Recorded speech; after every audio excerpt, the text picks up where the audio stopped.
Hello everyone. मैं आपको बताने जा रहा हूँ AFSPA। ये होता है armed forces special protection act. अब आप लोग बोलेंगे ये एक्ट, कई लोग ऐसा बोलते हैं, मतलब कई स्टूडेंट्स मेरे पूछे कि सर ये एक्ट तो एक मार्शल लॉ जैसा है। नहीं, ये मार्शल लॉ जैसा नहीं है। मार्शल लॉ में डेमोक्रेसी नहीं होती है। मार्शल लॉ में कोई प्रेसिडेंट नहीं, कोई प्राइम मिनिस्टर नहीं, जो कुछ है वो सब कुछ आर्मी के हाथ में चला जाता है। बट AFSPA जो लगाया जाता है, आफ्सपा जिसको बोलते हैं हम, ये 1958 में लगाया गया था नॉर्थ ईस्ट में। थोड़ा सा इंसर्जेंसी नॉर्थ ईस्ट में बहुत ज़्यादा थी आज़ादी के बाद, क्योंकि थोड़ा सा माओवादियों का थोड़ा सा एंट्री ज़्यादा हो रहा था चाइना की तरफ से, म्यांमार की तरफ से, तो ये थोड़ी इंसर्जेंसी ज़्यादा थी उसको कंट्रोल करने। और फिर 1972 में जम्मू एंड कश्मीर में लगाया गया, क्योंकि 1971 का वॉर हमारा हुआ था जब, तो उस समय थोड़ा सा ये दिक्कत हुई थी कि एक तरफ से इंसर्जेंसी रोकना है तो हमें चाहिए आफ्सपा। तो आफ्सपा जो है जनरली नॉर्थ ईस्ट में और जम्मू कश्मीर में ज़्यादा लगा है। फिर अगर हम बात करते तो जब पंजाब के दंगे हुए थे, पंजाब और चंडीगढ़ में भी इसे लगाया गया था। वो इसे लगाया इसलिए गया था कि वहाँ पर जो एक्टिविटीज़ हो रही थी वो पंजाबीज़ या जो पंजाब है उसके अगेंस्ट हो रही थी। हम ये आइडेंटिफाई नहीं कर पा रहे थे कि कौन हमारा है, कौन बाहर का है, कौन इन्फिल्ट्रेट किया है। अब आफ्सपा जो होता है ये कॉन्स्टिट्यूशनल के दायरे में काम करता है। पहली बात, आफ्सपा को कुछ छूटें दी गई है। पहली चीज़, आप किसी को भी शक के बिना पे अरेस्ट कर सकते, आप किसी से भी पूछताछ कर सकते। आपको लाठीचार्ज से लेकर gun fire, shoot at site, इसके लिए आपको किसी की परमिशन लेने की ज़रूरत नहीं है। यानी आप सिचुएशन को देखकर ये आपको पूरा अधिकार दिया जाता है कि जो भी देश के लिए सही है, देश की सुरक्षा के लिए सही है, वो कदम आप उठाइए। कई लोग बोलते हैं आफ्सपा जो है ये ह्यूमन राइट्स का वायलेशन करता है। मेरा एक सवाल है उन लोगों से जो ह्यूमन राइट्स की दुहाई देते हैं कि अगर ह्यूमन राइट्स का वायलेशन करता है तो मुझे एक बात बताइए, बाहर से इंसर्जेंसी होती है, बाहर से इन्फिल्ट्रेट होता है, तो क्या वो ह्यूमन राइट्स का वायलेशन नहीं है? आप किसी देश के रिसोर्स में इलीगल तरीके से घुस जाते, उस देश के रिसोर्सेज यूज़ करते, उस देश में आप चुनाव में आधार कार्ड, मतदान कार्ड, ये सब नकली बनाते और वहाँ के इलेक्शंस को अफेक्ट करते, क्या ये ह्यूमन राइट्स का वायलेशन नहीं है? क्या ये वहाँ के लोगों का ह्यूमन राइट्स का वायलेशन नहीं जो वहाँ पहले से रह रहे हैं?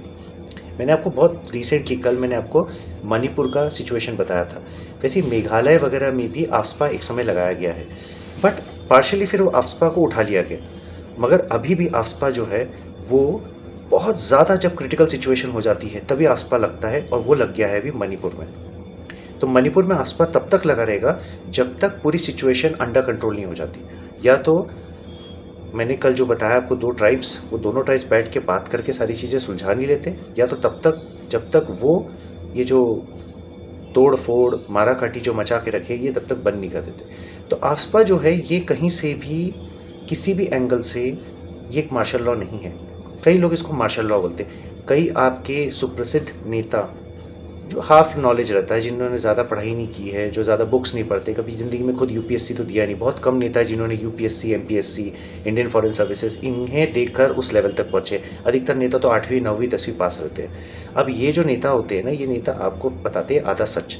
ये बोलते हैं कि वहाँ मिलिट्री, वहाँ पे आर्मी जो है वो अत्याचार कर रही। भैया वो अत्याचार नहीं कर रही, आप पब्लिक प्रॉपर्टी को तोड़ रहे हो, आप ट्यूबलाइट्स तोड़ रहे हो, आप रोड को उखाड़ रहे हो। आपको मालूम है इंफ्रास्ट्रक्चर बनाने में कितना पैसा लगता है, कितना जीडीपी का खर्चा होता है?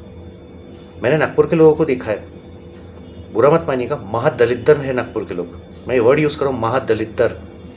इससे भी अच्छा वर्ड मेरे को आया नहीं तो मैं इससे अच्छा वर्ड आपको बताया रहता था। इतना गंदा शौक है नागपुर के लोगों को। चलो ठीक है, पान वान हर कोई खाता है, पहले के लोग घर में पान बनाते थे। क्या है, पहले के लोगों को, मुग़ल लोगों की जी हजूरी की आदत हो गई थी ना, तो ये जो पान वान का जो शौक़ है ना, ये मुग़ल लोगों का शौक़ है। ये सनातन में एक्चुअली पान का कोई शौक़ ही नहीं है। पान को तो पूजा में रखा जाता है, उस पर सुपारी रख के उसको नवग्रह के रूप में माना जाता है, उसको खाया नहीं जाता। तो खाने का काम जो है मुग़ल लोगों ने करवाया था शुरू, तो वो हमारे देश में अभी भी चल रहा है, खाओ थूको, खाओ थूको, खाओ थूको। नागपुर में एक खर्रा करके एक चीज़ मिलती है। मैं तो सही बताता, नागपुर में ना अफसवा लगाना चाहिए, जिसने खर्रा खाया उसके मुंह में गोली मारो। सच में आर्मी को सही में ये रूल दे देना चाहिए। इतना गंदगी मचाते हैं ना बॉस, आप यकीन नहीं मानोगे। आप अगर लोकल ट्रैवल की बस में बैठ गए तो आप देखोगे, आप हाथ ऐसा खिड़की भी नहीं रख सकते, खिड़की में भी खिड़की से थूकते हैं। अच्छा, वो ये भी नहीं देखते कि पीछे कोई गाड़ी आ रही है। मतलब मैंने खुद अपनी आंखों से देखा है कि मैं एक बार बस में बैठा था और पीछे से, मतलब बस एक सिग्नल पे रुकी, पीछे से एक लड़की आई, बेचारी अच्छी खासी तैयार होके आई थी, वो शायद किसी पार्टी वार्टी में जा रही थी। इस बंदे ने यहाँ से थूका खर्रा खा के, वो सीधा उसके मुंह पे जाके लगा। अब वो सोचो वो लड़की का दिमाग कितना खराब हुआ होगा। मतलब ये जो गंदी आदत है इसको बंद करनी पड़ेगी, ठीक है ना। और गवर्नमेंट जो है ना, जो छोटे छोटे जो व्यापारी होते हैं उनके घर में छापे मारती है कि आपके घर में विमल मिला, आपके घर में सितार मिला, आपके घर में गिटार मिला। तो सबसे पहले तो मेरा ये कहना है, गवर्नमेंट को सबसे पहले फैक्ट्रीज बंद करवाना चाहिए, और वो फिल्म स्टार को सबसे पहले क्या बोलते दंड देना चाहिए जो जुबा केसरी करके घूमते रहते हैं। तो ये जुमा केसरी के चक्कर में क्या होता है, गडकरी जी ने इतने अच्छे रोड बनाए ना, लोग ज़मीन को केसरी बना रहे हैं, दीवार को केसरी बना रहे हैं, पब्लिक ट्रांसपोर्ट को केसरी बना रहे हैं। चलिए हम लोग वापस बैक टू टॉपिक आते हैं, थोड़ा सा मजाक करना ज़रूरी था आप लोगों के साथ। तो आर्म फोर्सेस स्पेशल एक्ट जो होता है, स्पेशल प्रोटेक्शन एक्ट होता है, ये किसी भी हालत में जो होता है ये कॉन्स्टिट्यूशन के दायरे में होता है। इसके ऊपर सुप्रीम कोर्ट नज़र रखता है, ये प्रेसिडेंट के ऑर्डर्स के तहत चलता है। और सबसे पहली बात होती है, आस्पा लगाने के पहले होम मिनिस्ट्री को प्रेसिडेंट से बात करनी पड़ती है, क्योंकि जब आस्पा लग जाता है तो सीआरपीएफ, आरपीएफ, आईटीबीपी, सशस्त्र सीमा बल और साथ ही साथ उनको जो हेल्प करने के लिए जो वहाँ की लोकल पुलिस होती है, जो कमांड्स होती है, जो डिफरेंट कमांड्स होती है, जैसे एंटी टेररिज्म स्क्वाड हो गया, रॉ हो गया, इन सबको एक साथ अलाइन करना पड़ता है, क्योंकि ये सारे लोग एक दूसरे से इंटेल इन्फॉर्मेशन को शेयर करते हैं, जिससे हम प्रॉपरली जल्दी से जल्दी आस्पा को हटा सकें। देखो कोई भी देश आस्पा, खासकर इंडिया जैसा देश आस्पा को ना ज़्यादा दिन तक लगाना नहीं चाहता।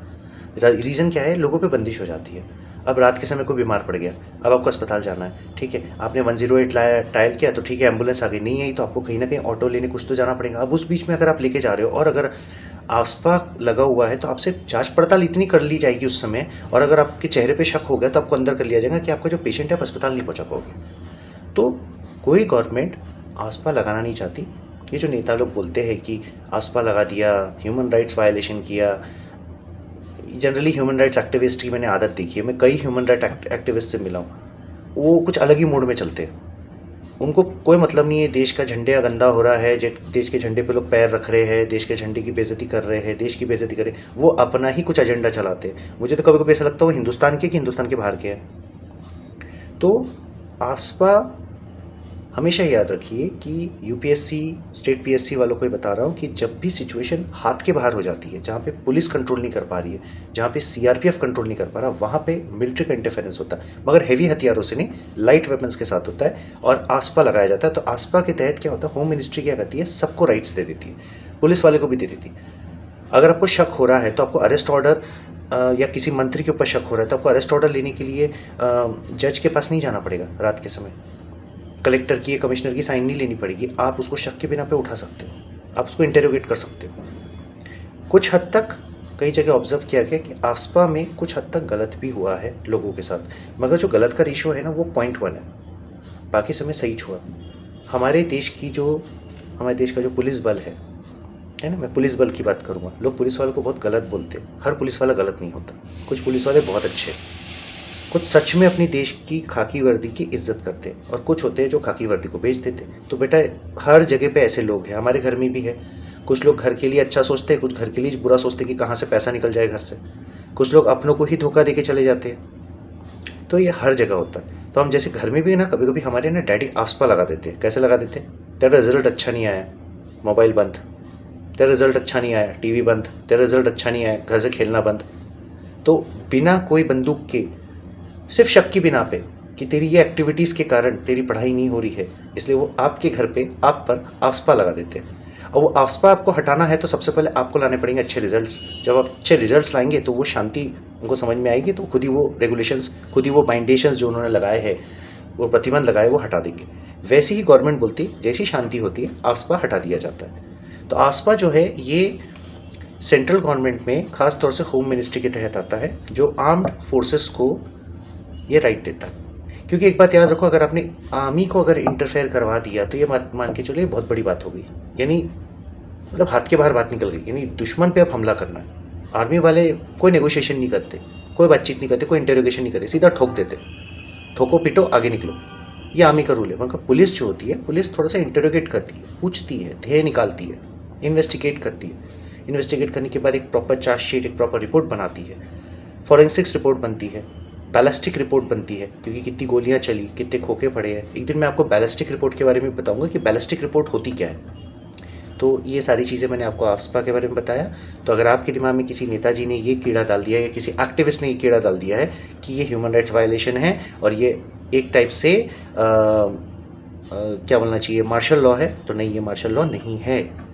यह बात आप याद रखिए, ये एक स्पेशल प्रोविजन एक्ट है जो आर्म फोर्सेस यानी पुलिस बल को और हमारे देश की जो सीमा को गार्ड करते हैं आईटीबीपी वगैरह, इनके जवानों को एक स्पेशल एक्ट के तहत एक स्पेशल पावर दिया गया है जो कभी कभी एक्सरसाइज किया जाता है, अधिकतर एक्सरसाइज नहीं होता है। ठीक है, विद दिस थॉट बहुत ध्यान रखिए अपना। मैं आपको नेक्स्ट जो बताऊंगा वो बैलिस्टिक रिपोर्ट के बारे में बताऊंगा। Thank you.